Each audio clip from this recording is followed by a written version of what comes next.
जीवन में केबे भी समस्या आगरे मुंड नुआंतु नहीं। साहसर सहित सबु समस्या को सामना करने शिखंतु। कहीं दुनिया रे एमिति कहीं नहीं कहार की किसी समस्या न थाए। आ दुनिया रे एमिति कौन सी समस्या नहीं कहार की कौन सी समाधान नहीं। सबु समस्यार समाधान अच्छी, बास आपण को धैर्यर सहित अपेक्षा करिया पड़िबो। बुद्धिमान मनीष सीए होइथाए जीए कहिबा ठारू अधिक शुणा पसंद करिथाए। ज्ञानी तो सीए होइथाए जी सबुबले चुप रही थाए एवं जेउठी दरकार बास सेठी कही थाए।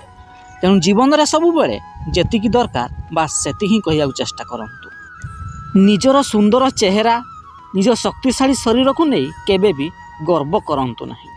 कहीं ए सुंदर चेहरा मध्य दिने मलिन पड़ीजिवो एवं ए शक्तिशाली देह मध्य दिने दुर्बल हो। तेणु केबे भी गर्व अहंकार मनरे आणंतु नहीं।